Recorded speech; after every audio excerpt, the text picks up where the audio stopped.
controverse.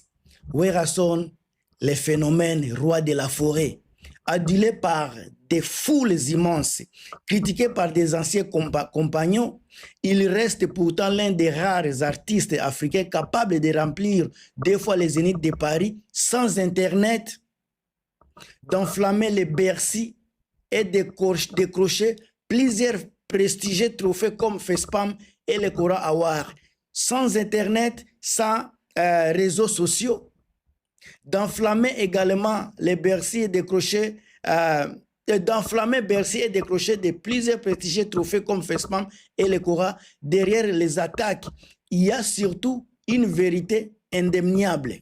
Werason est un monument, une légende vivante, formateur de générations, un maître et contesté de la scène internationale. Wana Werason mutumususu te.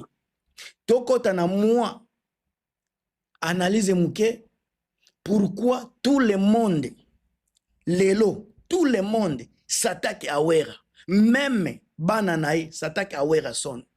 Total à 4 à 5 ans passés, tangu Fali azako vibre na kati ya basal lokola Akoro Arena. Yuwe baba adida banini ba arena nyoso esika Fali azalaki ko vibrer. Tout le monde de la 5e génération, les musiciens s'attaquaient à Fali Ipupa.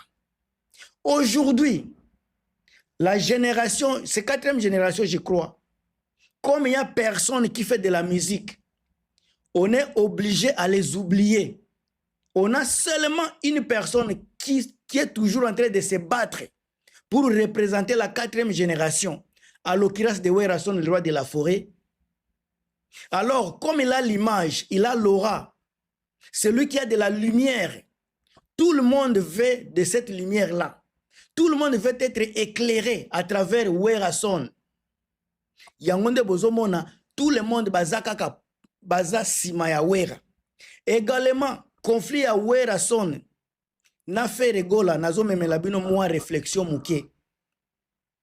O biso toyebi Wera atikali jamais kosala émission, atikali jamais kosala sortie médiatique. Mutu oya sali 3 sorties médiatiques eza fait regola. Asalaki moko soki moko na Top Congo, mususu asali na nyoyo na Israel Mutombo. Na kati ya ba sortie médiatique nyoso,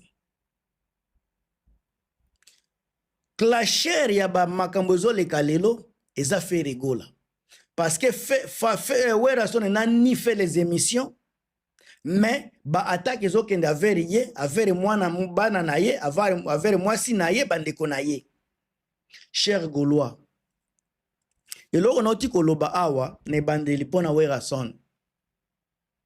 On peut tout dire de Wera. On peut tout dire na makambo tali Werason. Mais faire akotika la jamais, na lobiango jamais je pèse mes mots, na kiko tiape maboko nanga couper. Akotika la jamais ko koma na niveau ya Wera. Parce que faire fut le travailleur de Wera, mais Wera ne sera pas travailleur de faire. C'est déjà quelque chose oyo faire akokufa nango bongo. Bakuboko yiko loba o safu de Werason. Oui, c'est parce que asi apé sabino déjà faire. Mais faire partout aza. Alia, alala, tanki akolobaka musique sorti nini ebandeli na ye, il y aura toujours une main oye pesa qui est secours.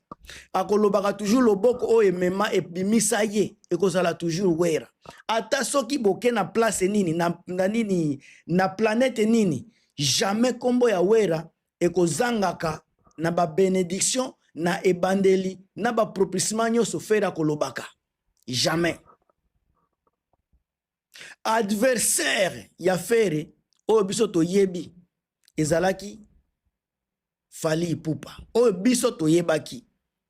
Mais tangu tokomi kosala ba comparaison entre Fali na fere, tolongoli maneti na biso, tolongoli baga, tokomi au centre, vraiment au vrai sens du mot centre ya village nenge tolobaka. Ngana koyeba ke fere ngaki abeta yu arena, mais là échoué. Fali a joué You Arena. Ferre n'a pas encore joué à Core Arena. Ferre n'a pas encore joué au Vo Arena. Et puis quand on parle de jouer, il y a jouer et jouer. Il y a les concerts qui restent. Tant que vous avez la comparaison, il y a Ferre. Vous avez commissaire adversaire à Wera. Vous avez commissaire adversaire à Wera. Wera, depuis abandaki musique na ye, boyo ke histoire oyo. Wera aza syndrome. Il y a père fondateur, père formateur, il y a ba musicien lelo. Wera Son est connu, soit reconnu comme le grand formateur de la nouvelle génération de musiciens congolais. Ferre Gola, Fabregas, Erichio Watanabe, Bill Clinton, Célio Scram, Cappuccino, Déplique Pomba de Nuance et les autres, Boza et Belé, pour ne citer que cela. Moutounyo soit le cas na maison mère, naba JDT, bango tout. Ce sont des poulains de Wera Son. Bolinga yango te, réalité yango wana ekolata kabino timu koloboko kufa. Nana ni oyo, baebo alote, bango tout. Ba miel de son, y en a beaucoup. Pour certains passages wana, ils ont comme un fardeau psychologique. Parce que c'est comme difficile pour nous briller sans être comparé à un grand école à Wera Son. Et comme il passe pour briller, il faut que la comparaison à bino toujours. Alors, résultat comme nini, qu'on s'attaque na ancien mentor na bino pour tenter de se libérer de son ombre. Attention, vous s'attaquer. Est-ce que Kolongola et Bandelina yo? Awa selo asatakaka. Yemoko azonga kananzela. Parce que ayebike alinga te. Tango azalaki epa basoki edikero. Dezaki soki ambutalikasu. Nani mutu ayebaki ye? Ubeto yebaki ye. Meske zalaki ere bandi kobeta.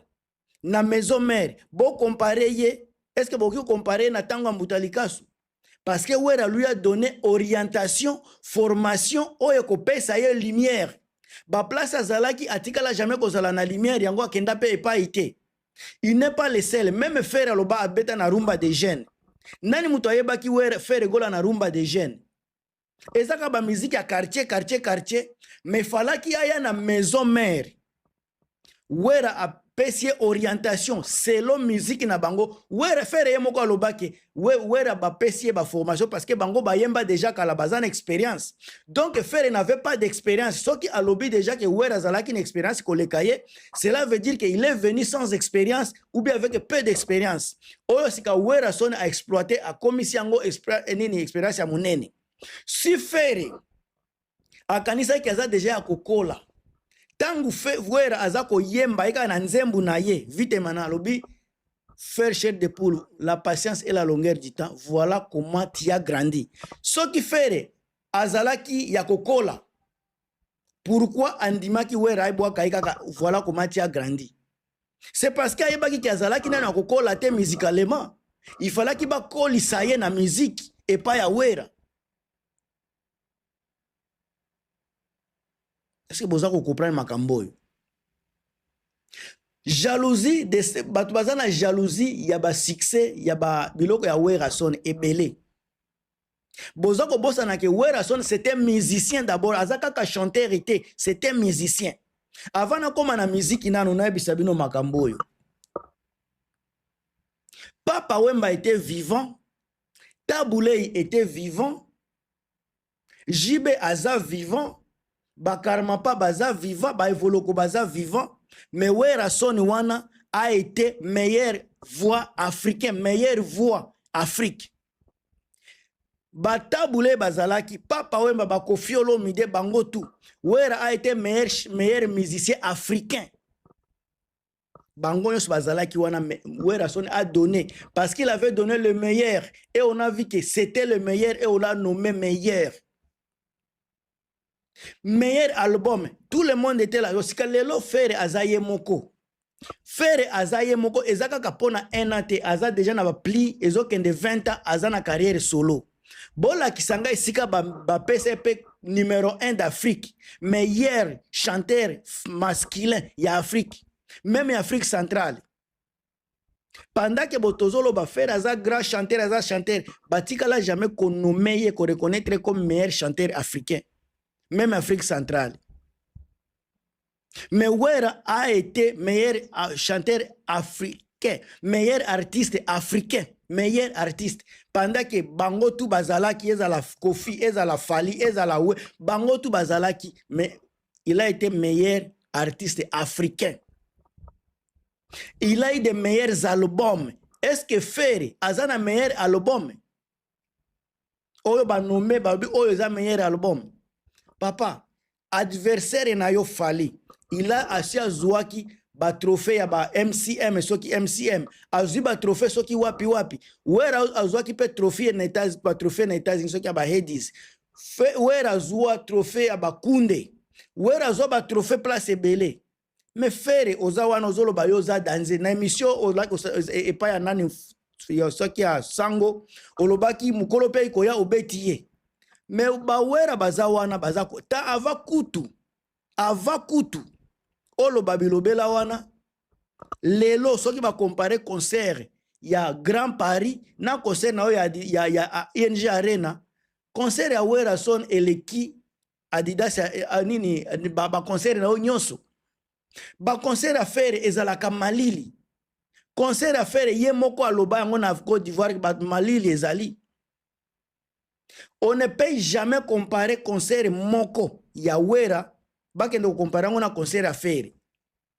Wana nazolobela concert tokene na ba album pona kolakisa ke Fera kotikala jamais kokoma na niveau ya Wera, jamais. Parce que carrière na yo ezokende na ba 20 ans. Bola kisanga nzembu oyo tozoloba bima meilleur nzembu na Afrique. Bola kisa album meilleur album na Afrique ya faire ezate. Wapi nde baloba ki aza meilleur artiste africain. Ezate. Ata place moko banoma faire meilleur artiste africain. Mais muninga na yo na ba journal ya ba Forbes aza parmi ba influenceurs munene.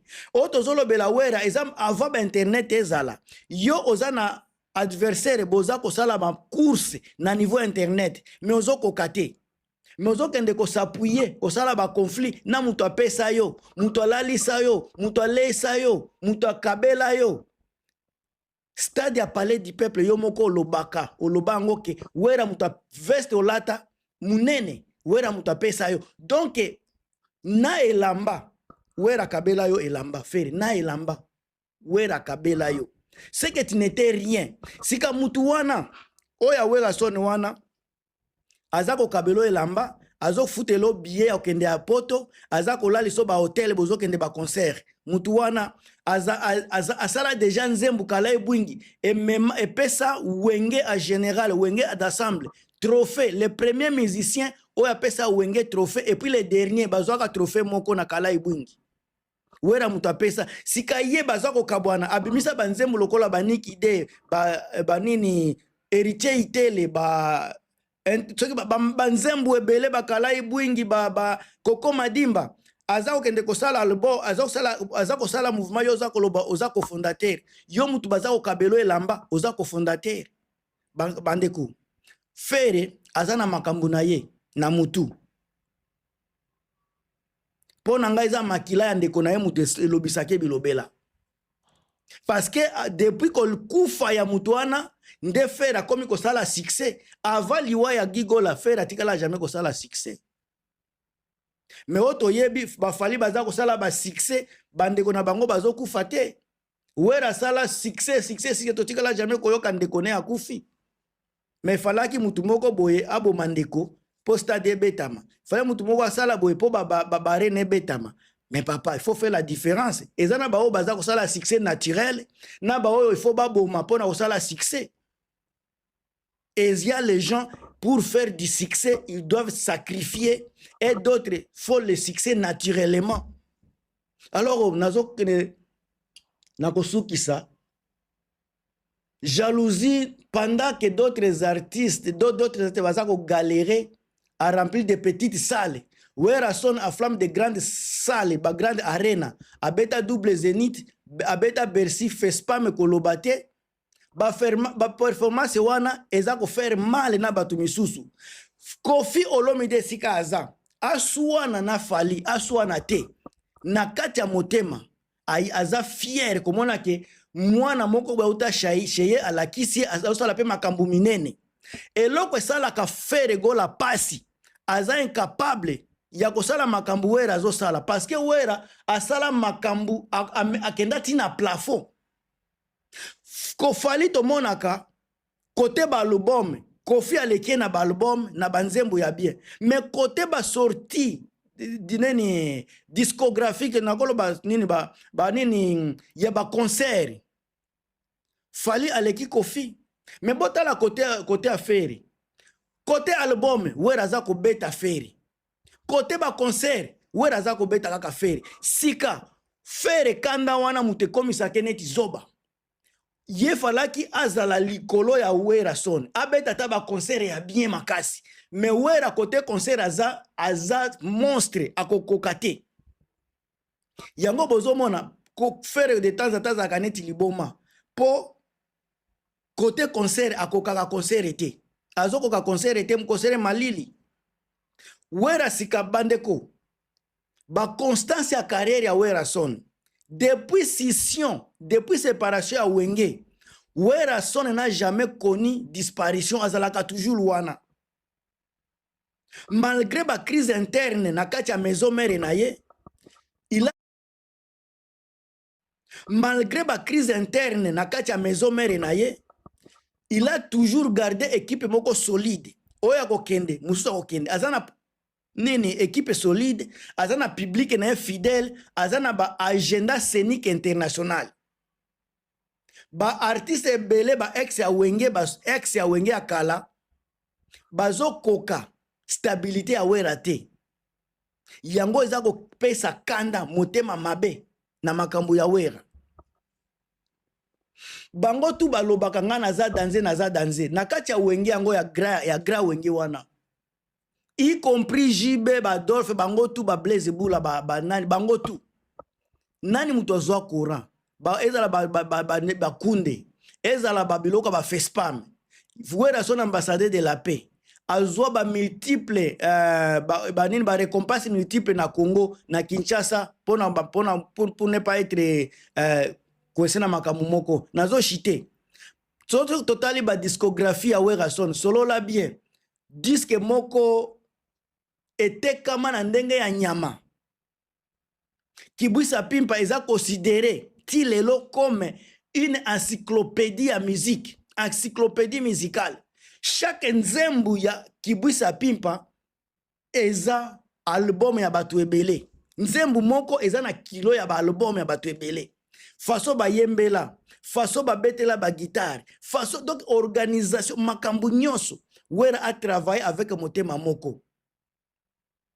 Bokera témoignage de 2004, Flashing It à 2010, Formidable 2017. Chaque album ya Wera ezeko créer événement. Nani muto asala album avant album ebima esa nanu ba 3 ans kaka ya ba concert lokola ya nini ya techno malewa.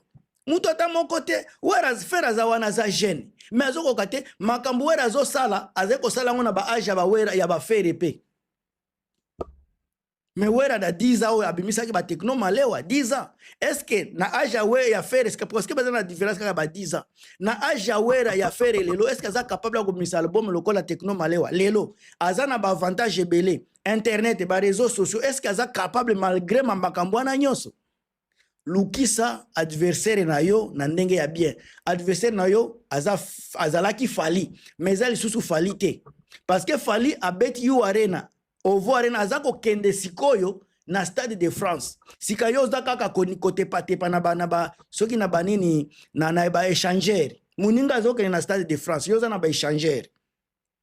Et puis bozako loba concurrent. Alors bandeko, ngai makamoto iko loba côté ba concert na Afrique naza ko chitea pona Werason abeta na ba stade ya Angola ava kutu internet ezala abeta na ba stade ya Cameroun, abeta na stade ya Gabon, abeta na Côte d'Ivoire, abeta na ba Guinée équatoriale.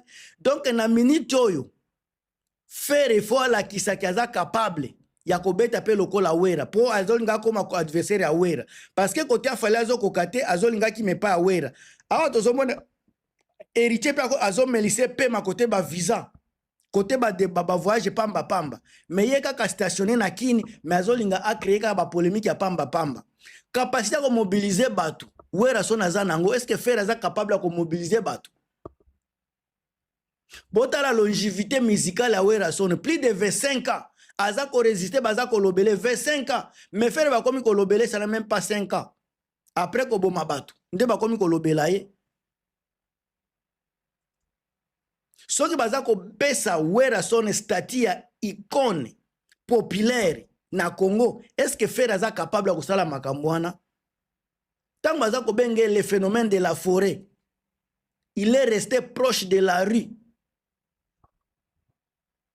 yango akoma mutu ya batu ebele alors ba attaque contre Wera son so souvent des preuves indirectes de son succès et ça donc succès na mutu ezokomisa ye boye alors tous les gens toute personne oyo alingi Wera son botika kosala ba vidéo ya ko attaquer batu ya fere te bango baza batu ya badiamba baza batu donc bazalaka na moralité baza ba impoli baza ba ingrat ba gaulois irréfléchi ebele ezana ba gaulois réfléchi baza wana mais ba irréfléchi baza ebele alors ça ne sert à rien ko perdre bata na bino